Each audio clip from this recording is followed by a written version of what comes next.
Hi, Janae from Kingdom here from my personal office, i.e. my living room, with a brand new sewing tutorial. So it seems like pretty much everywhere there's been a huge shortage of safety masks, whether it's for everyone at home or especially for the nurses and doctors at the hospital. There just isn't enough to go around. So that's when I definitely wanted to get done and get done quickly so people can start making masks and helping out neighbors and especially hospitals. So this is a really simple version of the surgical mask tutorials. I've watched probably a billion videos. I've gone through a whole bunch of different of the surgical mask patterns, just trying to find what was easiest. I've tried on I don't know how many different kinds, and this is what I came up with. So let's go ahead and take a look of what I got.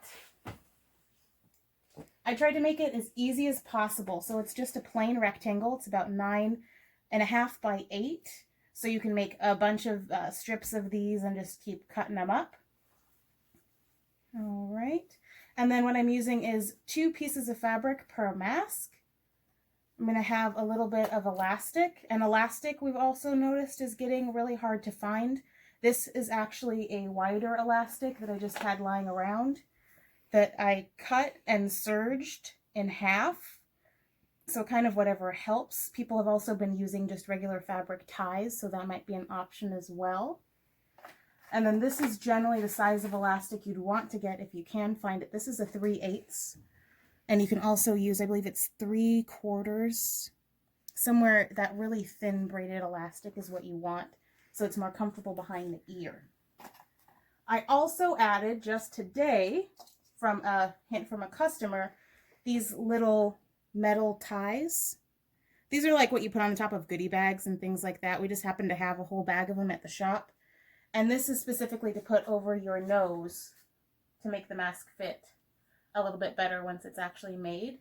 So these are kind of fun and handy. If you wanted to add them, a lot of people don't necessarily have them.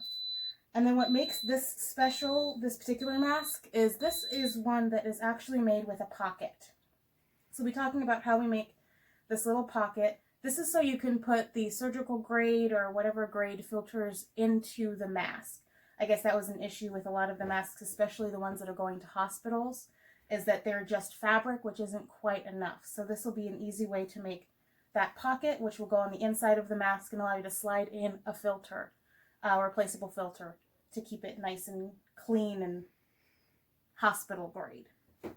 All right, so starting off real basic, we're going to take our regular fabric square and we're going to fold it in half to make a nice little crease, and then fold it in half the other way.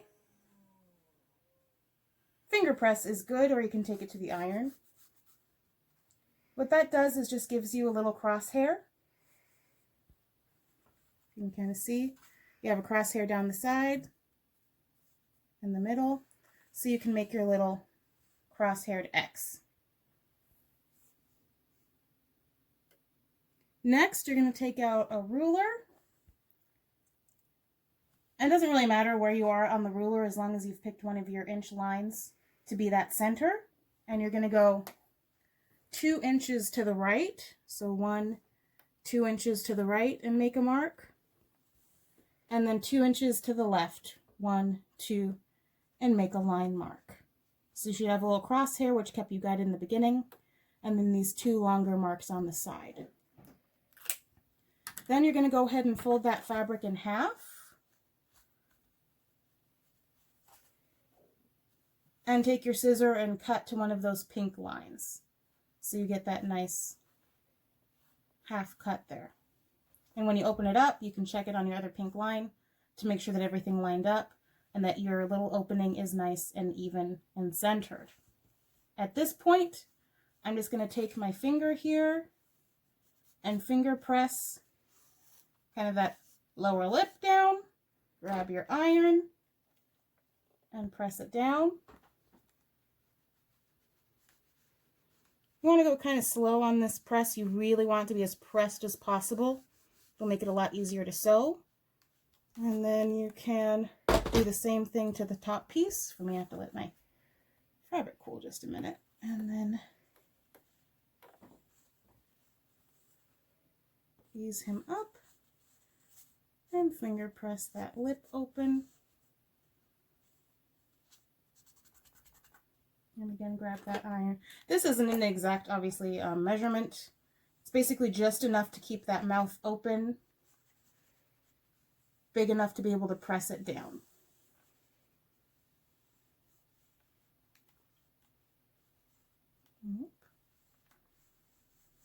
All right.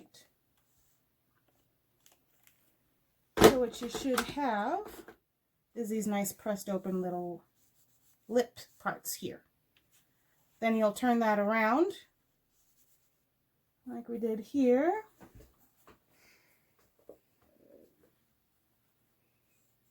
Nice and pressed.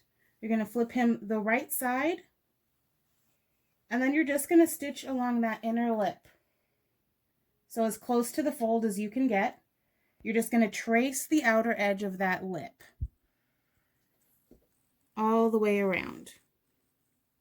And then I did at some of these corners here to make it easier on myself. This one rounded around it, which was kind of hard. Just came out to a corner and went straight back in. So you're not worrying about following it exactly. And then following all the way around. So you have that nice stitched down inner lip. Don't worry about all these scragglies or how exactly even it is all the way around, because we have a lining. You'll never see the inside. This is just to keep it nice and down so it's when it's washable and things like that, it doesn't start to fray around this opening. All right, let's get these out of the way.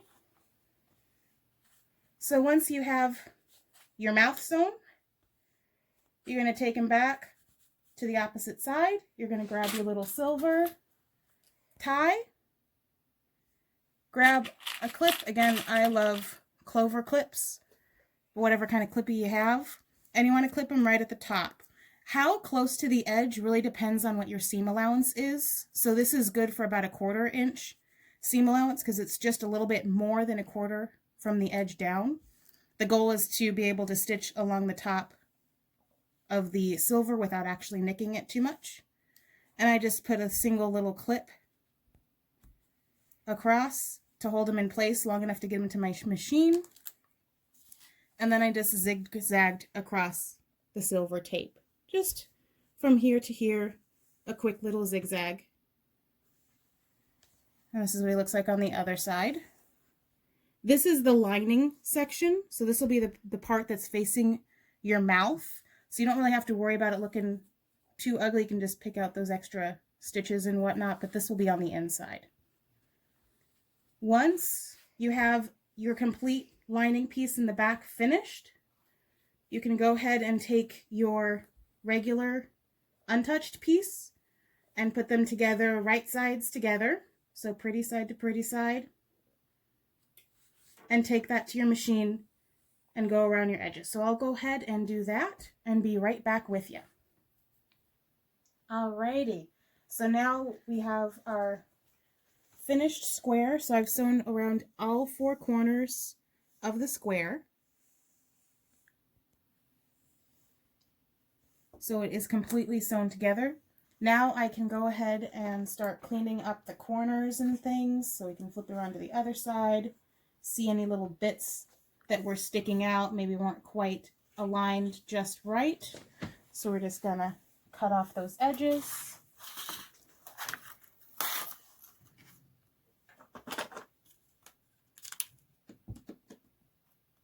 And like I said, the biggest plus of this pattern that I was trying to find was making it as easy and time positive as possible. So it does not have to be absolutely perfect. You can always clean it up and make it work.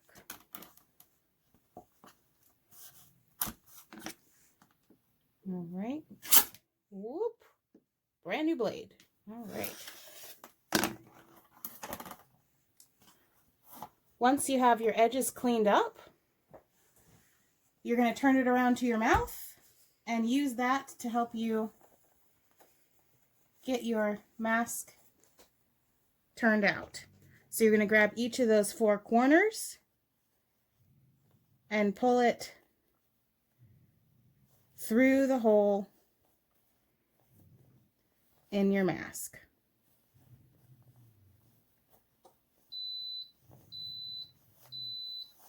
And then just pull it inside out.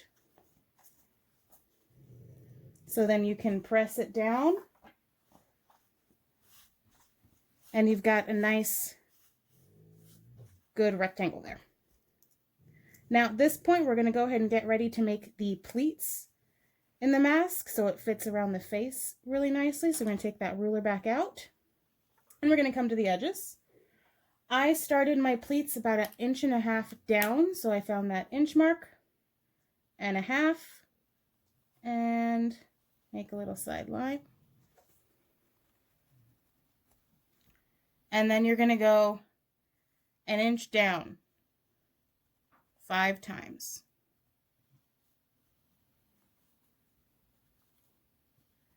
So 1.5 inches and then 1 inch, 1 inch, 1 inch, 1 inch, 1 inch. You'll do that on both sides.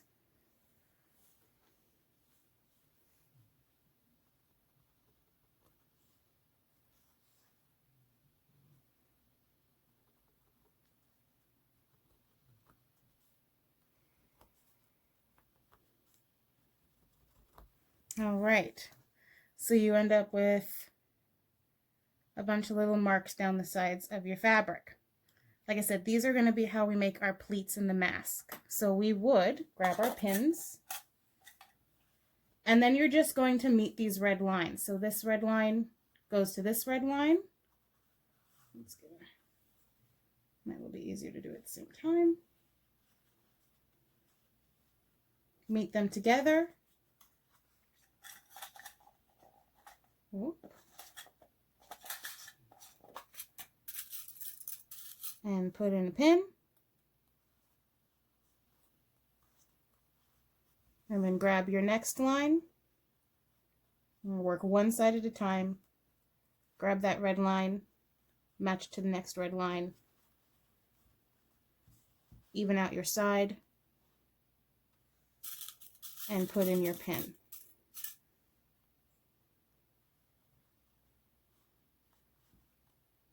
So you'll do that to both sides until you end up with something like this. And that's just by matching those red lines together and sticking a pin in the side. At that point, you're definitely going to want to take out your iron, and before I take out my iron, I just pull those pins out a little bit. If you also have pins with plastic heads, you do not want to accidentally run over those with your iron. Grab your iron and press him down. This is going to make it easier to sew it together. Let's put that out of the way and press down. Be careful not to hit those plastic heads if you do have plastic.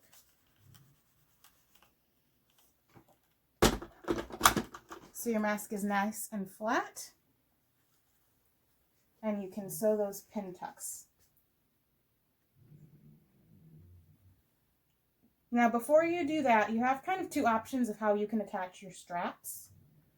So you can either at this point just turn that over backwards, grab one of your strap sides, and attach it to the top and bottom, and maybe pin it or clip it and then take it to your machine. What I found is a little easier for me and looks a little more seamless is I'm actually going to go back to the right side. I'm going to take a seam ripper. Let's get this pin pushed back out of our way. And I'm going to go to that seam and I'm actually going to open up just the edges.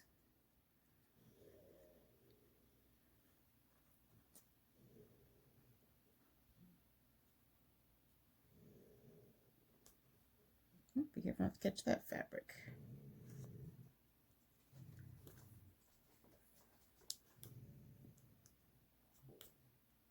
Till you get right to the top. So you have just a little bit of a hole that you've opened up with your seam ripper at the top, and you'll do the same at the bottom. So I just recommend grabbing 1 stitch to start with, or 2, and then once you got that going, you can just grab the rest.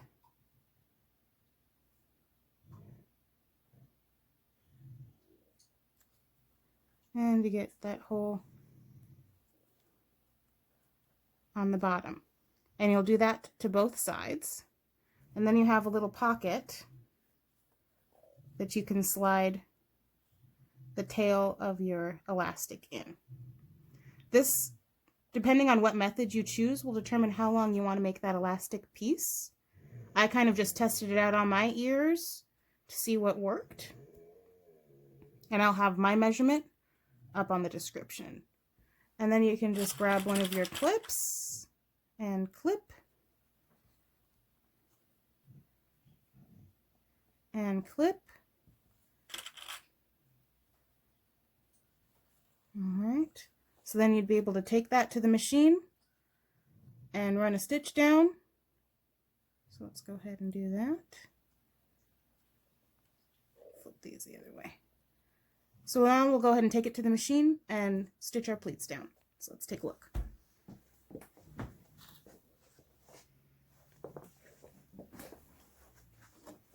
All right. Because we're going to be stitching all the way down to stitch down those pleats, I'm not worried about those open seams because I'm going to cover them up right now. And I like to set my whole foot on the machine and then move the needle all the way over to the right.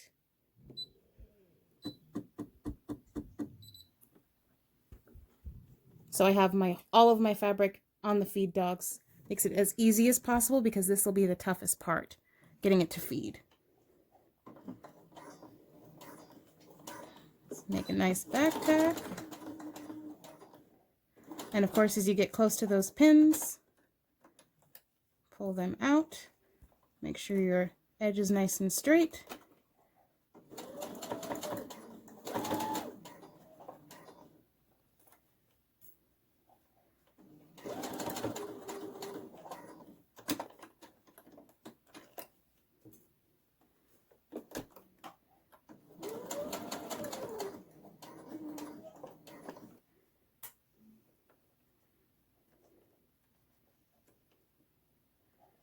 You can kind of feel with your fingers where the tail of that elastic is to make sure that it is getting hit as you sew. And then again, you want another nice back tack. I like to make sure I back tack over that elastic.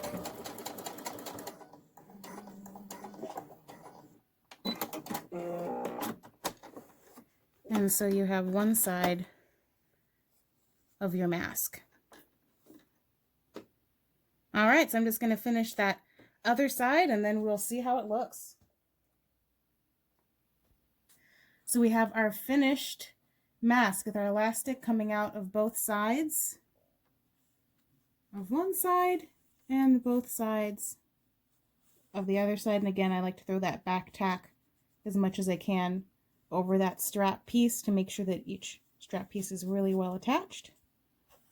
And the final test, we have our zigzag on the back, which tells us where the top is.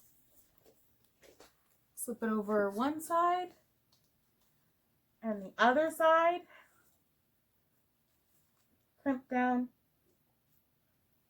And voila! Very, very attractive and festive. All right, so that is our mask. And then right back here, there is our happy little pocket, so we can slide in our hospital grade filters and tuck it back. And that is the easiest version of a safety mask that I could find. So try it out. Let me know how you like it. Keep in mind, at the store, we are open regular hours, Monday through Friday, 9 to 6, Saturday, 9 to 5. Please bring by as many of these masks as you can make because Quilting for Community will be taking it right away to Northridge Hospital to get them donated. So if you have any questions, any hard times making it, please drop me a comment, shoot me an email, hit us up on the Facebook, but we're trying to get as many of these made as possible, as quickly as possible. So thank you so much for watching and enjoy. We will see you soon.